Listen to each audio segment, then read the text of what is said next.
dar clase, 4 horas de clase a adolescentes. Quiere decir que es posible que diga algún disparate, pero lo iremos corrigiendo sobre la marcha. Bueno, quiero daros las gracias por estar aquí en una tarde como esta, algunos que ya estudian en la Escuela de Filosofía y caras nuevas que veo también. Y quiero dar las gracias porque uno se va a YouTube y te encuentra 40 conferencias sobre Pitágoras. O sea, hay muchas cosas que se dicen. Yo lo que espero es que desde nuestro punto de vista filosófico os podamos decir alguna cosa que no está dicho ya en Internet, aunque no sea exactamente nuevo, aunque sea procedente de lo más, quizás lo más importante que tiene Pitágoras, que es sus raíces profundamente filosóficas. A ver, hacemos una encuesta. ¿Quién se acuerda del teorema de Pitágoras? Oh. Es de las pocas cosas que creo que cuando pensamos en algo que alguna vez vimos en el colegio, el teorema de Pitágoras, Pitágoras me suena de algo. Entonces nos ha quedado de él eso, esa tortura que supone para un chaval de unos pocos años entender aquello de la hipotenusa al cuadrado que es igual a la suma de los catetos elevados al cuadrado. Eso es lo que nos ha quedado de Pitágoras, pero en realidad Pitágoras es muchísimo más que el teorema. De hecho, os puedo decir que Pitágoras no inventó ni descubrió el teorema, estaba inventado desde hace mucho tiempo. Bueno, inventado. Inventar se inventa una máquina, inventar se inventa un artefacto. Las cosas que son de verdad no se inventan, se descubren. Ya estaba. Pero quiere decir que estaba descubierto hacía mucho tiempo por los indios, por los mesopotámicos y por los egipcios. Quiere decir que Pitágoras, en el fondo, lo único que hace es,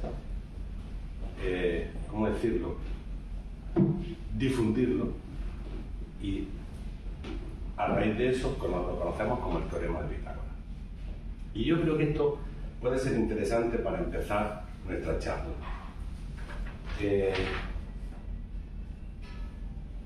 ¿Por qué recordamos, como decíamos, por qué recordamos a Pitágoras? Por las matemáticas. Pero, ¿quién le enseñó a Pitágoras todo lo que sabía? ¿De dónde aprendió Pitágoras ese teorema? Y no solamente ese teorema. Pitágoras fundó una escuela de filosofía, que no acabó muy bien, como sabéis todos, ¿no? Tuvo una serie de problemillas políticos y acabaron bastante mal. Pero Pitágoras ha seguido como matemático desde hace, bueno, fue en el siglo V a.C., 2500 años, es un tiempo bastante interesante para que haya perdurado. Y aquí volveríamos a decir lo mismo, nuestras referencias temporales, pensar algo que dura 2500 años, que tiene que tener un fondo bastante sólido para que dure. ¿Qué cosas tenemos nosotros aquí en el presente que vengan desde hace 2500 años? O 500 años. Nosotros vamos muy rápido, las cosas que nos han llegado son de tiempo muy reciente. Y creo que esto... Bueno, adelante, sin problema. ¿De dónde aprendió Pitágoras todo lo que sabe? Porque era matemático, como ya sabemos, músico, porque hace toda la estructura musical que después va a servir para confeccionar la música de Occidente. Se le llama que era un místico. La palabra místico tiene connotaciones un poco extrañas para nosotros. Digamos que era un gran intuitivo. Era un político. Se dedicó no solamente a aprender y a enseñar a unos pocos, sino que generó toda una estructura en Crotona, que fue lo que le costó. ¿De dónde aprendió Pitágoras todo lo que aprendió? Y ahora vamos a hacer un repaso a su pensamiento, a su doctrina.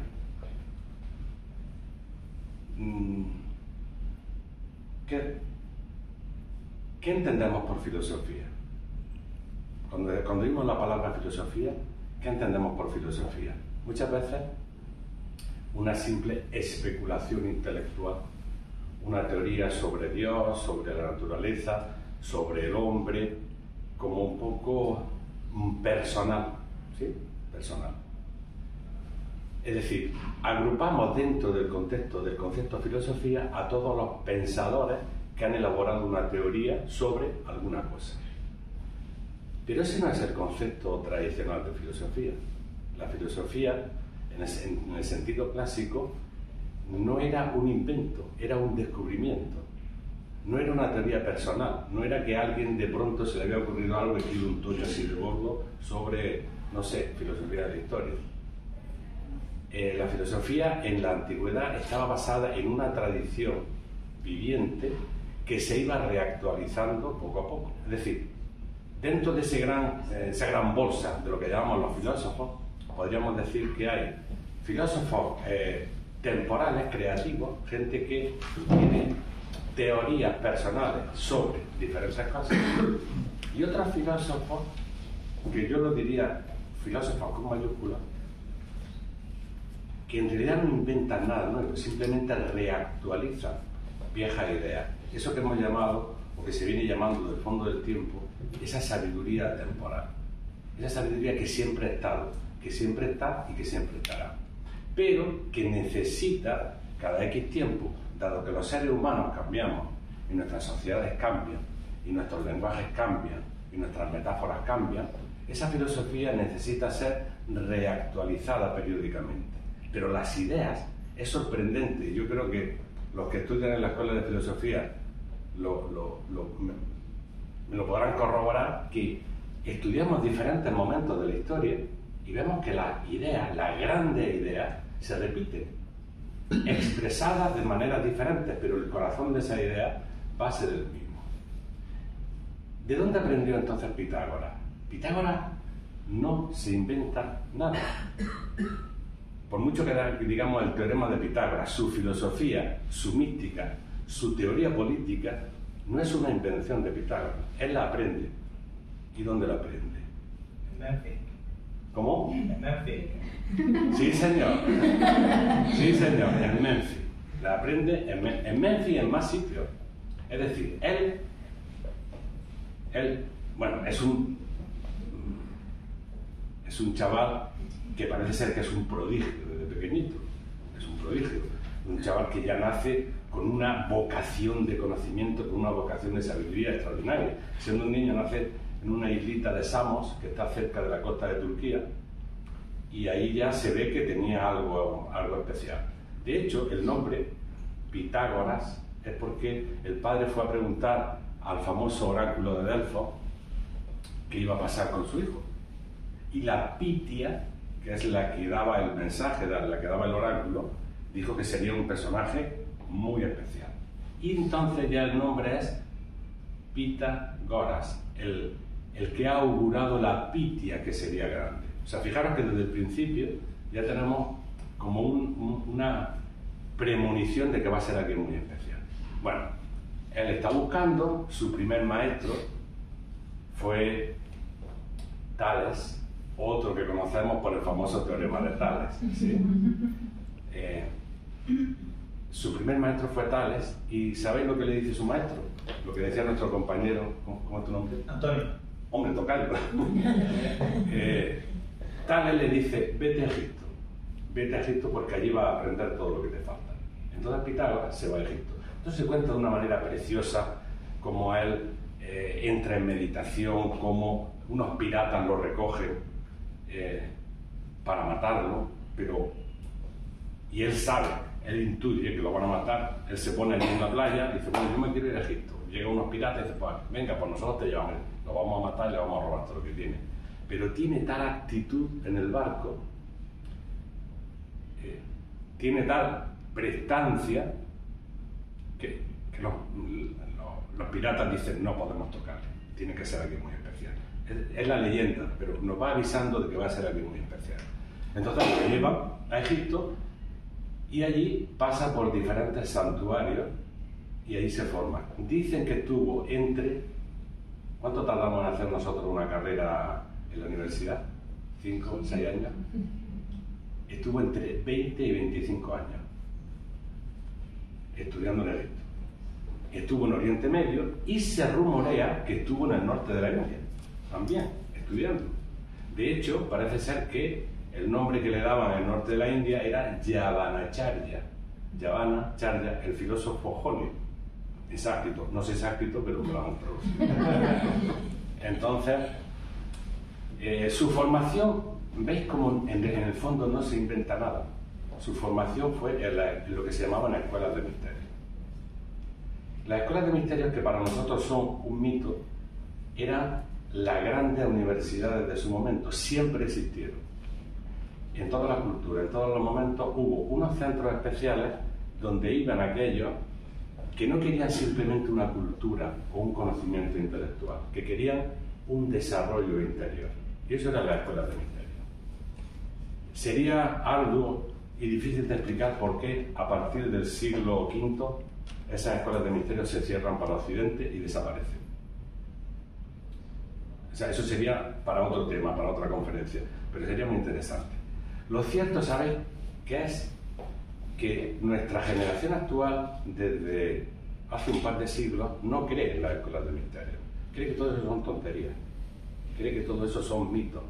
Y que, bueno, que Pitágoras era simplemente un tipo muy inteligente que le dio por estudiar y que, bueno, pues que creó muchas cosas. Pero la tradición y todos los autores clásicos nos dicen que no, que él se formó, que él estudió. E incluso nos llegan a decir que quizás él tenía una misión, que era montar esa escuela de filosofía. O sea que tampoco fue una cuestión creativa, que fue una cuestión que emanaba de esa escuela de misterio. ¿Sabéis qué pasa? Que la mentalidad de los seres humanos cambia. Y lo que podía pasar en aquel tiempo, y lo que se concebía en el tiempo, y lo que era realidad en aquel tiempo, este tiempo considera que eran fantasías. Y tal vez no. Os voy a poner un ejemplo. Imaginaros que tuviésemos un cataclismo en la humanidad y quedan unos pocos y empezamos en la edad de las cavernas, ¿sí? Entonces, bueno, la edad de las cavernas, pues la de las cavernas, a matar bisontes, eso, ¿no? Imaginaros que nosotros somos los que estamos en las cavernas esas y que uno de los nuestros encuentra unos libros, encuentra un tesoro y que nos dice: ¿sabes que hubo una humanidad que volaba, que tenía unos aparatos con los que volaba y que cuando se iluminaban no era con fuego, que era con otras cosas, y que iban a unas velocidades enormes por la Tierra? ¿Qué diríamos los hombres de las cavernas?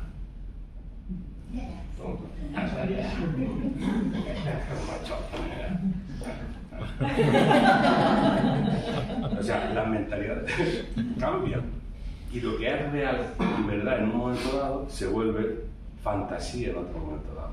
Pero si nosotros seguimos las tradiciones tanto de Oriente como de Occidente desde miles de años atrás, vamos a ver que esas escuelas de misterio existieron, que tenían una altísima consideración en todos los estratos, y todos los filósofos platónicos, neoplatónicos, pitagóricos, neopitagóricos, nos hablan de esos sistemas con una confianza, con una certeza que nos sorprende. Entonces, a mí lo que me sorprende es que nuestros sabios occidentales de los últimos 2 siglos se rían de todo eso, y entonces que piensen que Platón era un magnífico filósofo, pero un crédulo cuando apoyaba los misterios. O que piensen que Pitágoras era un matemático excepcional, pero que era un crédulo y un estúpido cuando creía en los dioses y en la mística. Entonces, ¿en qué quedamos? ¿Veis? Las mentalidades cambian, los hombres piensan unas cosas, y ya sabéis que la historia, ¿quién la cuenta? Los vencedores. La historia la cuentan los vencedores. Eso lo sabemos muy bien, ¿no? Y la idea, ¿quién las cuenta? Los que poseen las ideas que han vencido. Quiere decir que yo lo que os propongo, lo que os proponemos desde la filosofía tradicional es una revisión libre, abierta, para ver qué cosas hay que no son tan fantasías como pensamos. Os puedo decir algo, por ejemplo, de qué se hablaba de los misterios, qué se decía de los misterios. Os voy a traer 2 cosas. Hoy os voy a leer algunas cosas para que las comentemos, si queréis. ¿Qué decía Cicerón, por ejemplo, respecto de los misterios? Esto lo estamos hablando porque estamos convencidos, y mucha gente lo dice, que Pitágoras se formó en las escuelas de misterios tanto de Egipto, de Memphis, como dice Antonio, como en las escuelas de Oriente Medio, como quizá en las escuelas del norte de la India. Bueno, ¿qué opinión tenía Cicerón? Cicerón no tiene pinta de ser un estúpido, ¿no? Bueno, ¿qué decía Cicerón de los misterios?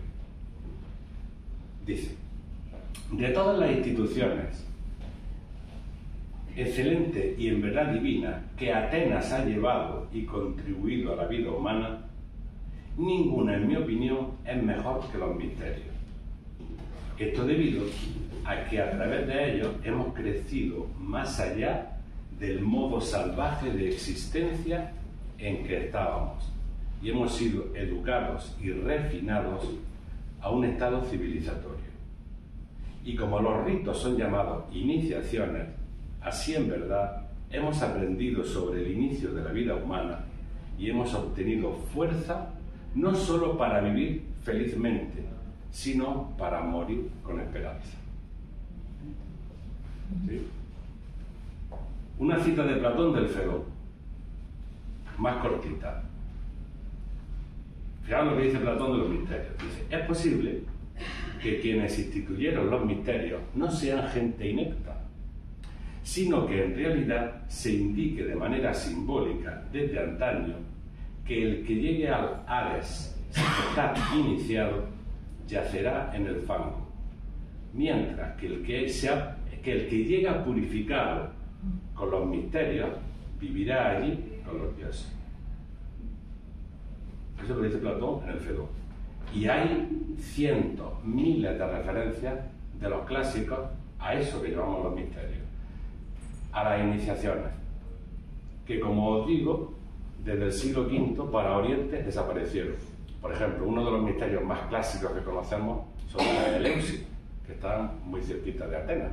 Los misterios de Eleusis, ¿sabéis cuánto tiempo estuvieron abiertos? ¿Cuánto tiempo estuvieron funcionando hasta que no me acuerdo qué emperador mandó cerrarlo? 2500 años, que es por lo pronto.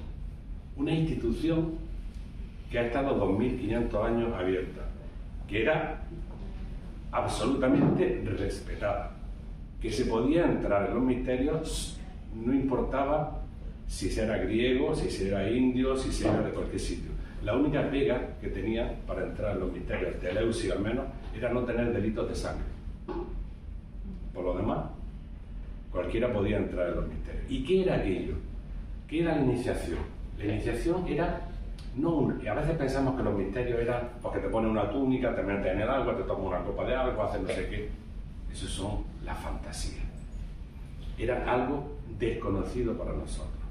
Pero era una manera de hacer que el iniciado supiera, no creyera, sino supiera que más allá de esta vida hay otra. ¿Os imagináis eso? No que creo, no que imagino, no que me parece, no que he leído, no que tengo la intuición, es que lo sé. ¿Sí? ¿Cómo lo conseguía? Son los misterios, no lo sabemos. Y por eso se llama una iniciación, no es que había nada, era encontrar esa certeza de que se podía pasar a la otra vida siendo uno mismo, no la creencia. Fijaros qué diferencia, ¿no? Bueno, pues estos eran los misterios. Ahí es donde se forma Pitágoras y de ahí recoge toda esa extraordinaria doctrina de la que el teorema es algo, en el fondo, pequeño. Es mucho más todo lo demás que el famoso teorema. A ver. Bueno, Pitágoras, ya mayorcito, después de formarse y todas esas cosas, intenta en su isla de Samos abrir una escuela. Hay un tirano, no puede, se va al sur de Italia, a la Magna Grecia, a Crotona, y allí monta lo que sería una escuela de filosofía. De hecho, ¿sabéis quién fue el primero que dijo yo soy un filósofo? Venga. Sí, porque dicen que alguien le dijo, maestro, qué sabio eres. Entonces Pitágoras dijo, no, soy un amante de la sabiduría, sabios son otros. Fijaros que para que un Pitágoras diga yo no soy un sabio, sabios son otros, ¿quiénes serían sus maestros? De los cuales no tenemos ninguna referencia. ¿Sí? Allí funda una escuela. Hay unos elementos preciosos que cuando llega da una serie de discursos a los mayores, a los niños, a las mujeres, para convencerlos, para crear una sociedad especial, que sería la sociedad pitagórica. Esto está entre el mito y la realidad. Lo cierto es que allí en Crotona se genera un lugar donde empiezan a estudiar filosofía. Es la primera vez que podemos hablar de filosofía en ese sentido. Como decía, las escuelas de misterios se iban a cerrar. Nos cuentan que se iban a cerrar. Pero es que desde las mismas escuelas de misterios parece que se provoca la filosofía. La filosofía no es que de pronto a alguien se le ocurre. Me refiero a la filosofía como institución. La filosofía no es que a alguien de pronto se le ocurre, pues voy a pensar. Viene provocado. Como diría Jámblico, que es un gran pitagórico, necesita un protréptico. Un protréptico es un empujoncito, porque si no, no nos movemos a buscar, ¿no? Y entonces el impulso de las escuelas de misterio es justamente la filosofía, las escuelas de filosofía. No nos extrañaría entonces que Pitágoras montara su escuela de filosofía como un impulso, sabiendo que los grandes centros iniciáticos, que los grandes centros iban a ser cerrados, por motivos que sería difícil de comprender para nosotros. Entonces genera esa escuela con la misma naturaleza que las escuelas de misterio. Pero ya había dos grupos, estaban los matematicois y los acusmaticois. ¿Sabéis lo que es, no? Estaban los matemáticos y los acusmáticos. Es decir, ¿quién eran los matemáticos? Los matemáticos son los que conocían y los acusmáticos son los que aprendían. Por cierto, olvidaros de lo que entendía Pitágoras por matemáticas y de lo que entendemos nosotros por matemáticas. O sea, si a nosotros, a Pitágoras le dijéramos ahora, enséñame matemáticas, no te enseñaba a sumar, restar, multiplicar y dividir. Te enseñaría a pensar y a buscar la verdad. Porque matemática significa conocimiento, nada más. La palabra matemática, cuando lo usaba Pitágoras y cuando lo usaba Platón, significa simplemente conocimiento. No es cálculo. Cálculo es sumar, restar, multiplicar, dividir, hacer raíces cuadradas. Eso es cálculo. ¿Sabéis por qué el cálculo? Porque lo hacían con piedrecitas, con cálculos, con piedras. De ahí viene lo del cálculo. Entonces, para un pitagórico y para un platónico, matemáticas es conocimiento. No, nada que ver con las operaciones algebraicas.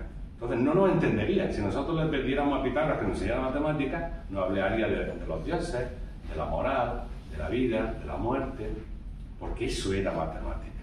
Entonces ahora nosotros utilizamos la palabra reducida, como diría alguien, jibarizada, convertida en algo que no era lo que significaba antes. Como cuando decía Platón, hay que estudiar música. Entonces pensamos, bueno, pues tengo que tocar la guitarra, la flauta. No, música era el arte de las musas. Era historia, geografía, matemática, teatro. Eso era música. ¿Veis cómo hemos reducido los conceptos y ya no entendemos, no podemos entender a los clásicos porque usando las mismas palabras ellos querían decir una cosa y nosotros entendemos otra. Y caemos en ese reduccionismo en el que nuestro mundo ha caído. No podemos entender entonces a los clásicos. Entonces, ¿quién eran los matemáticos de la escuela pitagórica? Los que conocían, los que sabían. ¿Y quién eran los acusmáticos? Los que aprendían. Y decía Pitágoras, para aprender, lo primero que hay que hacer es callarse, estar en silencio. Porque si no eres capaz de hacer el silencio y estás siempre con verborrea, nunca vas a llegar a conocer a tu ser interior. Si estás siempre preguntando hacia afuera, no vas a encontrar tus preguntas interiores y no las vas a responder. Entonces, la primera fase en la escuela pitagórica era de acusmático, el que callaba y por lo tanto aprendía. Escuchaba, pero no preguntaba. Pero no porque eran malos, sino porque Pitágoras sabía que las respuestas estaban en el interior. Y si siempre estamos buscando las respuestas hacia afuera, nunca vamos a escuchar las respuestas interiores. Si siempre que tenemos una duda estamos preguntando, al final creemos que sabemos y nunca vamos a saber. Entonces, el acusmático, la idea pitagórica era reflexiona, reflexiona. Yo estoy seguro, no me acuerdo de los pitagóricos, pues no puedo. Yo estoy seguro que cuando el discípulo pitagórico ya estaba reventado de preguntarse y no llegaba a la respuesta, si iba a su maestro le preguntaba y le iba a decir la verdad. Pero primero había que haber intentado agotar todas las posibilidades de respuesta. Eso eran los acusmáticos, ¿sí? Y los maestros, los que instruían, eran los matemáticos, que no es que calculaban, eran los que sabían. Matemático es el que conoce, es el que sabe. Por eso digo que cuando leemos estos libros, si tenemos esta mentalidad, no vamos a entender nada. No podemos entender nada, es muy complicado. Era una escuela amplia, con una fama inmensa, pero despertó. Bueno, otro error que tenemos con la filosofía es pensar que la filosofía es sentarse a pensar. Y Pitágoras demostró que no, la filosofía tenía una dimensión política, es decir, de convivencia extraordinaria. ¿Cómo voy a soportar como filósofo la injusticia a mi alrededor? No puede ser. Entonces, el matemático, el que conoce, el filósofo, porque matemático y filósofo en este contexto sería lo mismo, tenía que ocuparse de los demás, tenía que ocuparse de la ciudad, tenía que ocuparse de que se hicieran buenas leyes. Y eso despertó la envidia y el recelo de los poderosos. ¿Os suena de algo eso? Suele pasar, ¿no? Y entonces le cayeron encima. Hay muchas veces muchas cosas que se cuentan, si es por un motivo y si fue por el otro, pero en realidad la escuela pitagórica, como tuvo una dimensión política, como tuvo una dimensión de convivencia, como tuvo una dimensión de no quedarse encerrados estudiando a ellos, sino ayudar a los demás a conocer también, pues se les tiraron encima. Y sabemos que eso ha pasado con todo. Toda la filosofía auténtica, la filosofía no comprometida, la filosofía personal, no tiene problema. Yo puedo tener la idea que quiera, que a uno le va a gustar y a otro no le va a gustar, pero da lo mismo. Pero la filosofía atemporal tiene una dimensión de convivencia que va a despertar siempre el recelo de los poderosos. Probarlo y veréis que es así. Mientras que si es simplemente egocéntrica, pues en general no presenta ningún problema. ¿Qué ideas se manejaban en la escuela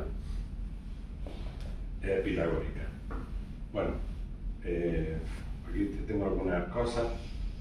La idea de la inmortalidad del alma. Eso era la clave esencial. O sea, el ser humano tiene una parte, su esencia real es inmortal. Y además, no solamente es inmortal, sino que reencarna. ¿Vosotros creéis que la reencarnación es una cosa de Oriente y de los indios y de los tibetanos? Pues no. Todos los movimientos esotéricos, todos los movimientos hablan de que una vida es esto. Una vida es muy poco para alcanzar la sabiduría, era poca cosa.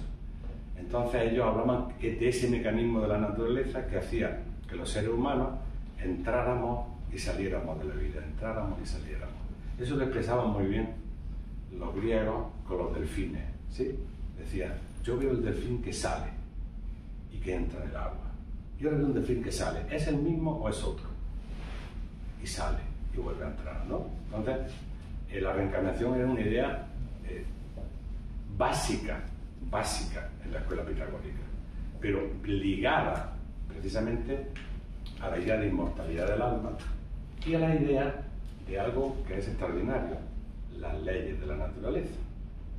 Porque cuando nosotros hablamos de números, ¿sí? Porque ya sabes, Pitágoras, los números, la magia de los números, el misterio de los números. Pero ¿qué eran los números? Cuando Pitágoras decía el número es la causa del universo, ¿a qué se estaba refiriendo? ¿Creéis que a 3, a 4, a 5? Se estaba refiriendo a otra cosa que es muy difícil. Yo no la entiendo del todo, si os soy sincero. creo que es muy profunda la idea pitagórica de número. Y creo que a lo único que lo podemos asociar, si nos queremos medio manejar un poco, es a las leyes de la naturaleza. Los números son las leyes de la naturaleza. Y las proporciones, las relaciones entre las leyes de la naturaleza es la que crea todo lo que existe, todo el universo manifestado. Los números no son cantidades, son cualidades y esencias. Pero que esto es difícil. Bueno, si Pitágoras se tiró 20 años en Egipto para aprenderlo, nosotros podemos darnos un tiempo para reflexionar un poco en qué significa un número para Pitágoras. No creo que sea fácil de entender. Pero si abrimos la mente y pensamos, como creo que tenemos que hacer todos los filósofos, no sé, y no pasa nada, no sé. Y eso me permite querer saber. Y entonces en algún momento voy a empezar a saber. Pero tengo que aceptar que no sé.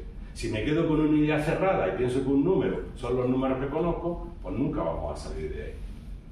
Entonces los números para Pitágoras y los pitagóricos, yo creo que una idea que nos puede dar son las leyes de la naturaleza, las leyes que en realidad, aunque no sepamos las que son, han generado todo esto. Y a mí mismo.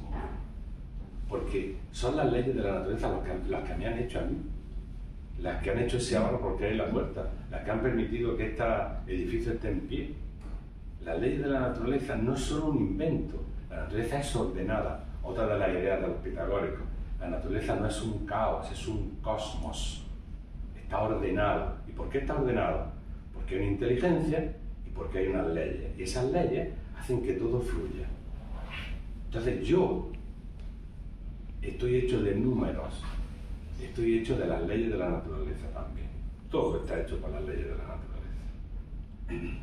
En comprender y descubrir las leyes de la naturaleza es lo que nos va a permitir desarrollarnos como seres humanos. Porque para eso estamos aquí, nos diría Pitágoras. Estamos aquí para crecer. O sea, eso de que el hombre es la corona de la evolución, Pitágoras diría, estamos a megacer. ¿Cómo que hemos llegado? ¿A dónde hemos llegado? No hemos llegado a nada. Estamos en evolución. No solamente en evolución biológica, como dirían los darwinistas. Estamos en evolución intelectual, en evolución espiritual. Estamos creciendo, estamos desarrollando. Eso se hace en base a las leyes de la naturaleza. Y esos son los números para Pitágoras. Por ejemplo, ¿queréis sufrir con el teorema de Pitágoras? El famoso teorema de Pitágoras estaba en relación con un triángulo rectángulo, ¿no? Sí. Y decía, la hipotenusa, los catetos, ¿sí? La hipotenusa al cuadrado es igual a los catetos al cuadrado. Eso es la base de la trigonometría, por ejemplo. A nivel de matemáticas, el teorema de Pitágoras salta cada 2 por 3. O sea, es la base. Pero ya está. ¿Dónde estuvo estudiando 20 años Pitágoras? En Egipto. Bueno, ¿sabéis lo que decían los egipcios de esto? Que lo conocían. Pues que esto era Osiris, esto era Isis y esto era Horus.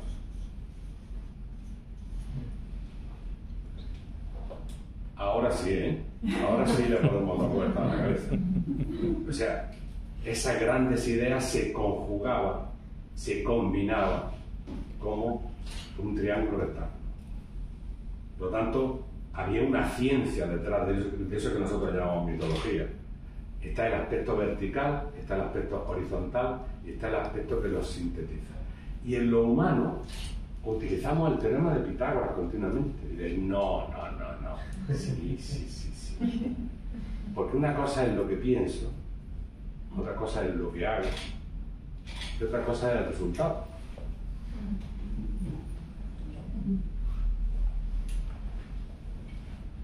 De hecho, si puedo interrumpir, sí. El triángulo representado como fuerza, la hipotenusa corresponde al resultado de los catetos, que sería la fuerza. Claro. El resultado de la fuerza de voluntad que marca las cosas, la acción que yo puedo realizar y mi hijo, que es el resultado. Mi hijo es el tercero, aquello que realmente he conseguido entre lo que pensé y lo que hice. Esa es una forma del teorema de Pitágoras, que dice que el cuadrado que se monta aquí más el cuadrado que se monta aquí es igual al cuadrado que se monta ahí, que es la demostración del teorema de Pitágoras. Hay como 200 demostraciones del teorema de Pitágoras.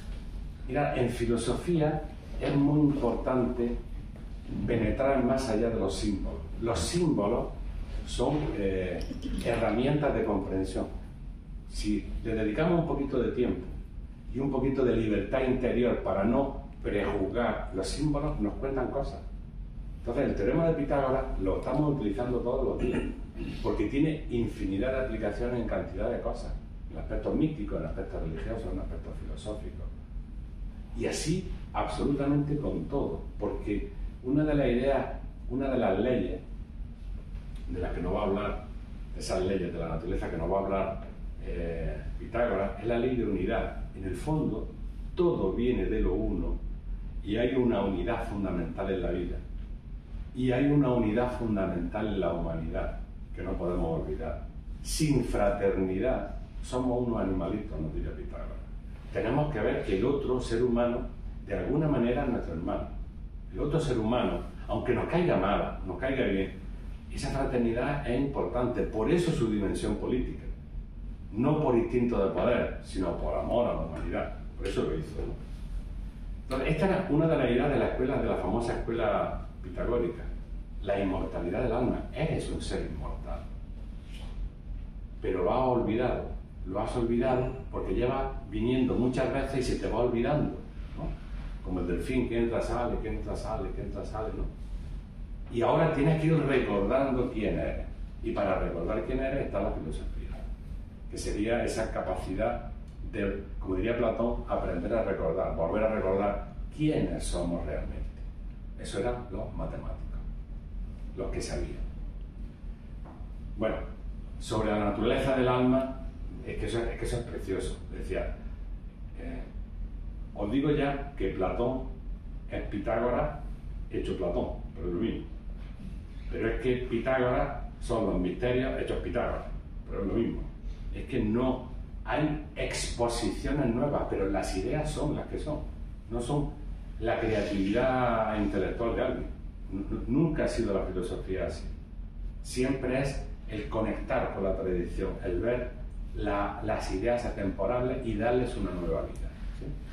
Sobre las tres partes del alma, Platón se las coge a Pitágoras, ¿no? Decía, el alma humana es inmortal, pero tiene una parte que es deseosa y siempre quiere comer, quiere gozar, quiere correr, quiere descansar, quiere placer, quiere tal. La tenemos, ¿no? ¿Alguien no la tiene?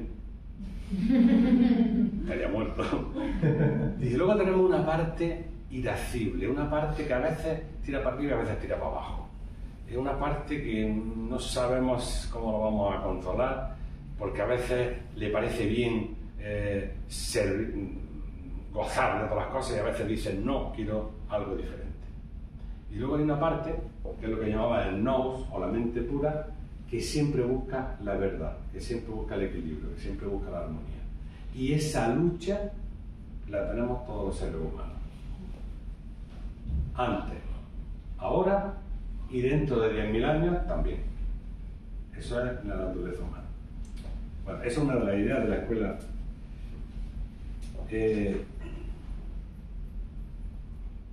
El destino. Luego voy a leer, si no se me hace muy tarde. Voy a leer algunas cositas. El destino humano lo generamos los seres humanos. No hay dioses. Para Pitágoras, cada ser humano, dado que existen las leyes de la naturaleza, genera su propio destino.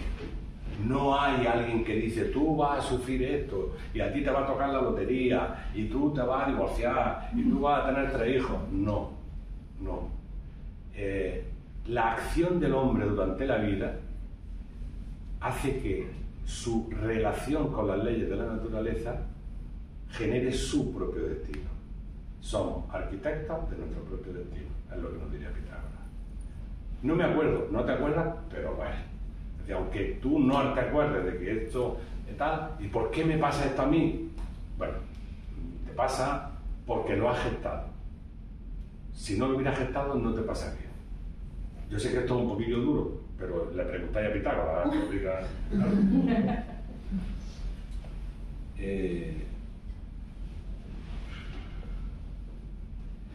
¿Para qué servía la filosofía?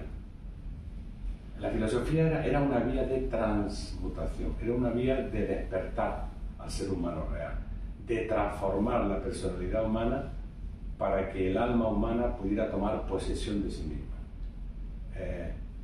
Cuando Platón dice aprender es recordar, está repitiendo a Pitágoras. Pero Pitágoras está repitiendo a sus maestros. ¿Entendéis lo que quiero decir? No hay novedad. En este sentido no hay novedad. No hay más novedad que los ejemplos que se ponen. Pero las ideas son esencialmente las que son.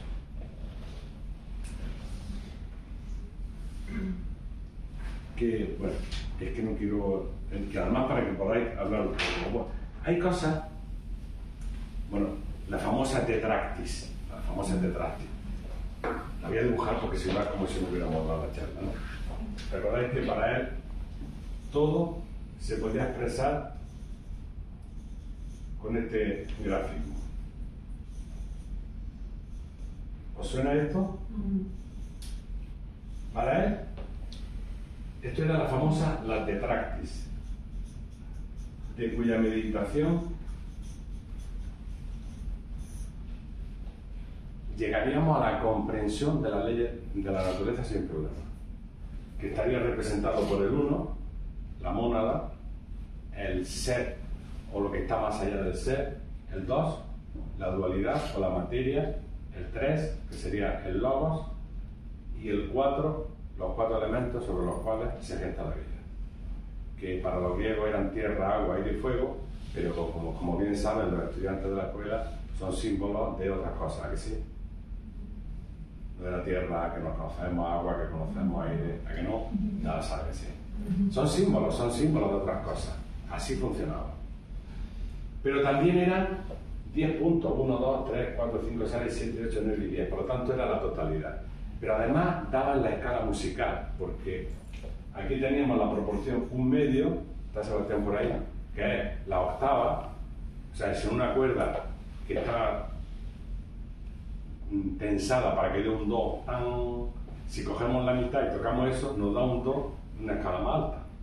Eso lo descubrió Pitágoras. El 2 tercios, que es la cuarta, el 3 cuartos, que es la quinta. Bueno, esto es, ya digo que esto es filosóficamente apasionante, no ya por la teoría musical, sino por la teoría, por lo que se remueve cuando estas cosas las estudiamos y las pensamos. Hay otra cosa muy estúpida, y bueno, que los pitagóricos eran tontos. Por ejemplo, decía, consigna, no coma salmonella, no coma haba, ¿sí? ¿Habéis oído estas cosas? Y dice Jámblico, que es un personaje extraordinario, Jámblico dice, no, esos son símbolos recordatorios para el que sabe lo que significa y para que el que lo oye pues no se entere de lo que estamos diciendo, ¿sí?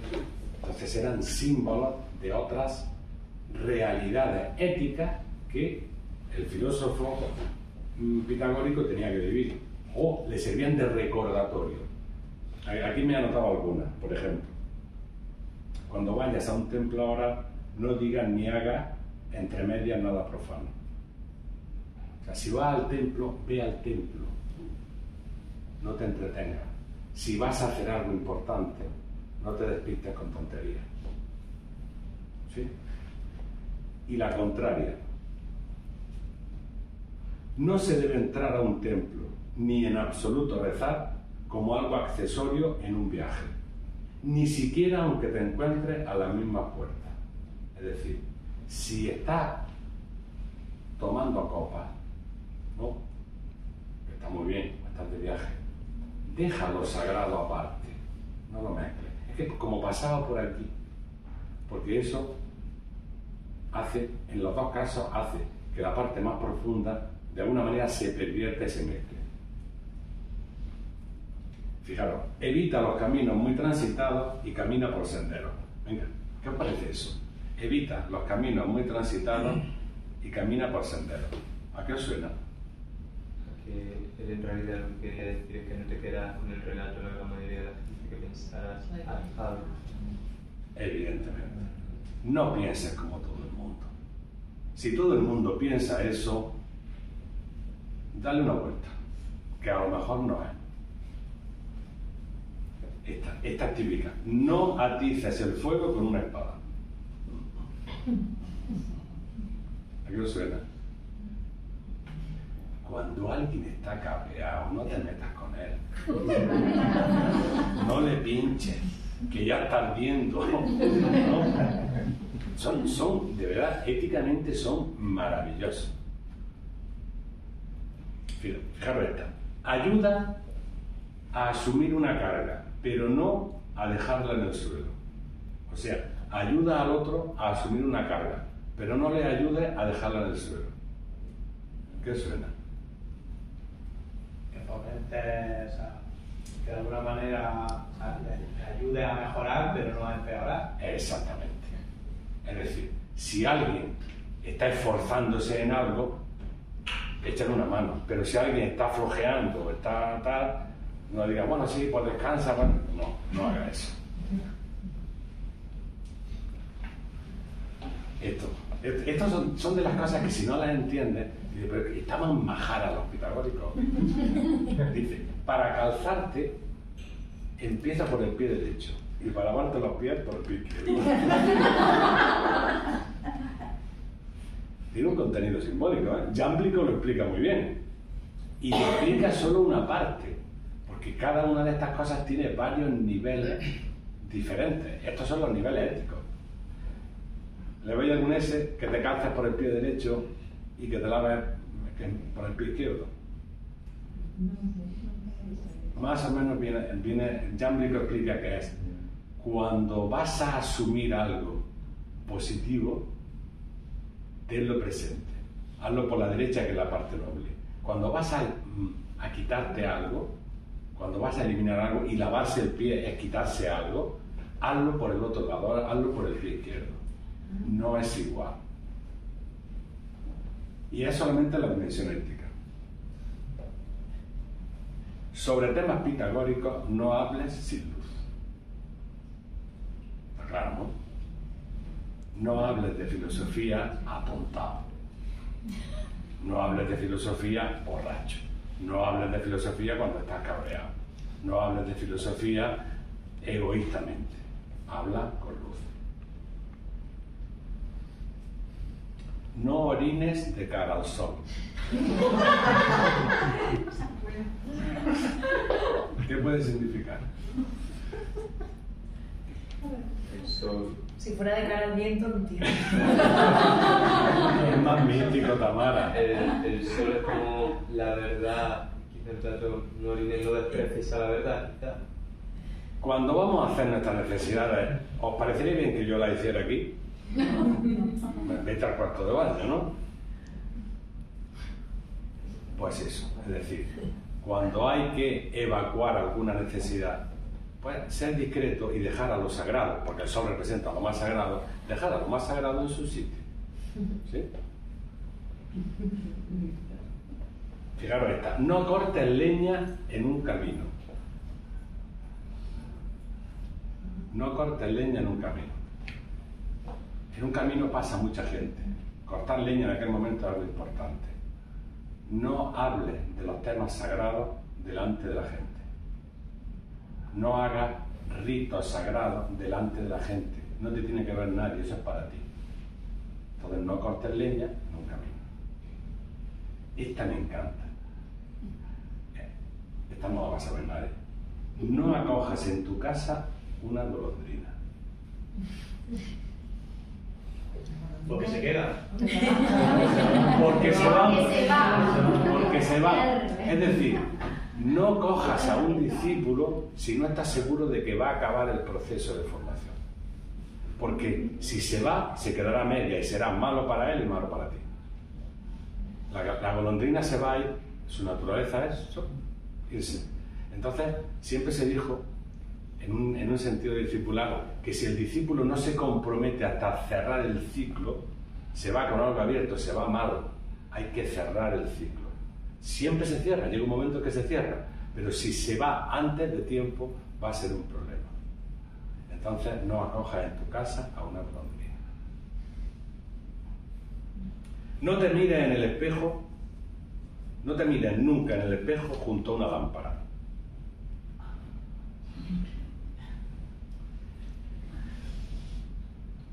¿Qué estás mirando? ¿Tu físico? ¿O estás mirando algo más? O sea, ¿qué estás mirando? ¿Tu aspecto físico o tu aspecto interior? Si en el espejo te pones una lámpara es para verte mejor en lo físico. Entonces, como no se trata de eso, sino de verte por dentro, te sobran las lámparas. ¿Sí? Verte en el espejo de la conciencia es una cosa y las lámparas no te hacen ni trabajo.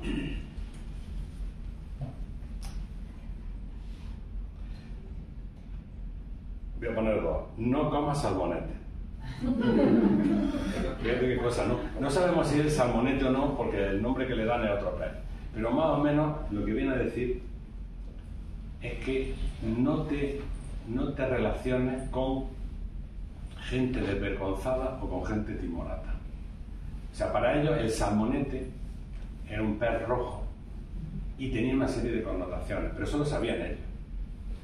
No comas salmonete es cuidado cuando te relaciones con la gente desvergonzada, porque te van a llevar a la desvergüenza, o con la gente timorata, que te va a llevar a no dar un palo al agua. ¿Sí? Y la famosa abstente de comer habas. Es como lo del salmonete. El haba para ellos significaba la pérdida de la intuición. O sea, lo importante en filosofía no es el logos, el razonamiento, que es imprescindible, sino la intuición espiritual que te permite captar las verdades. Entonces, el haba, para ellos, el haba, en medio de nada, haba, para ellos significaba la pérdida de ese discernimiento espiritual.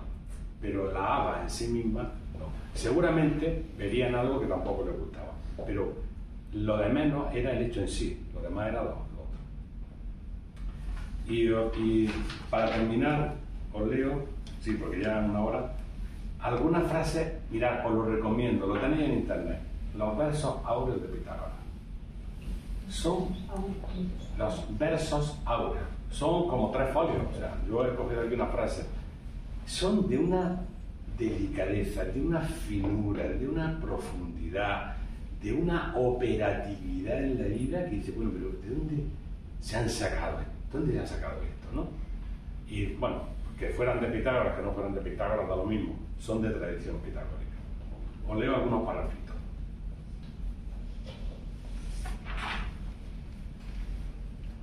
Honra en primer lugar y venera a los dioses inmortales, a cada uno de acuerdo a su rango. Respeta luego el juramento, la palabra, y reverencia a los héroes ilustres y también a los genios subterráneos. Cumplirás así lo que las leyes mandan. Honra a tus padres y a tus parientes de sangre. Y a los demás, hazte amigo del que descuelle en virtud. De los dioses, hasta aquí, ¿no? Otra, me estoy saltando, cede a las palabras gentiles y no te opongas a los actos bondadosos. No guardes rencor al amigo por una falta leve. Qué bonito, ¿no? No guardes rencor al amigo por una falta leve. ¿Ha cambiado mucho la naturaleza humana de hace 2500 años ahora?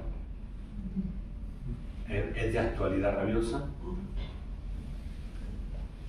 Y esto me encanta, dice, y estas cosas hazlas en la medida de tu fuerza, pues lo posible se encuentra junto a lo necesario.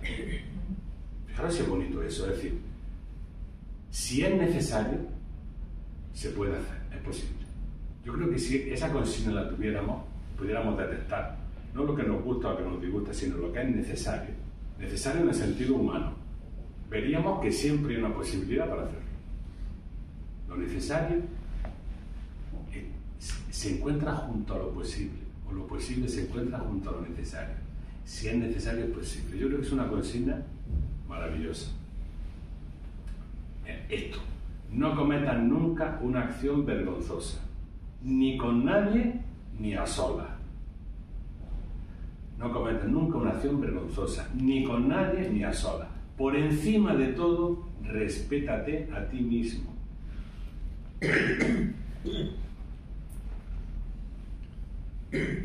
De los sufrimientos que caben a los mortales, por divino designio, la parte que a ti corresponde, sopórtala sin indignación. Pero es legítimo que le busques remedio en la medida de tu fuerza. Es decir, soporta lo que el destino te trae, pero en la medida de tu fuerza, si lo puedes remediar, hazlo. Y luego dice, no son tantas las desgracias que caen sobre los hombres buenos. Si te cae una desgracia, algo habrá hecho. Desgraciado, ¿no?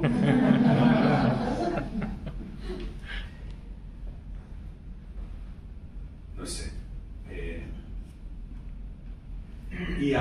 Y sabrás cómo es justo que la naturaleza es una y la misma en todas partes. Fijaros, para que no esperes lo que no hay que esperar, y para que nada se oculte a tus ojos. No esperes. Si eres sabio, no esperarás lo que no va a llegar. Y las cosas estarán claras a tu ojo interior. Conocerás a los hombres, víctimas de los males que ellos mismos se imponen, ciegos a los bienes que les rodean, que no oyen ni ven, son pocos los que saben librarse de la desgracia. Pero para ti ten confianza, porque de una divina estirpe están hechos los seres humanos. Y hay también la sagrada naturaleza que les muestra y les descubre todas las cosas. Y termina. Si dominas tu cuerpo para volar hasta los libres orbes del éter, serás un Dios inmortal, incorruptible y ya no sujeto a la muerte. Así acaban los versos áureos, que son para tenerlo y leerlo de vez en cuando. Si queréis un código de conducta realmente filosófico, libre, humano, por ejemplo, ahí está. Bueno, y yo por mi parte he disfrutado como loco recordando cosas de Pitágoras y os lo recomiendo vivamente. Pitágoras, neopitagórico, Platón, neoplatónico, hace falta una cierta iniciación para leerlo. También lo digo. Es decir, estamos acostumbrados a demasiado vídeo, demasiada cosa fácil que nos entra así sin darnos cuenta, y los clásicos nos cuestan mucho. Primero porque utilizan palabras que ya no significan lo mismo para nosotros, pero digo que son, como diría el profesor Libraga, los más actuales. Los más actuales. Todo esto que hemos hablado hoy, ¿creéis que está en el pasado? Estas cosas que hemos hablado, ¿a que no? Son de ahora, están aquí. Pues bueno, estamos haciendo referencia a 2500 años que nos lo están contando. Tienen la misma actualidad, tienen la plena actualidad de las ideas que son atemporales y que hablan al interior, al corazón del ser humano. Muchas gracias.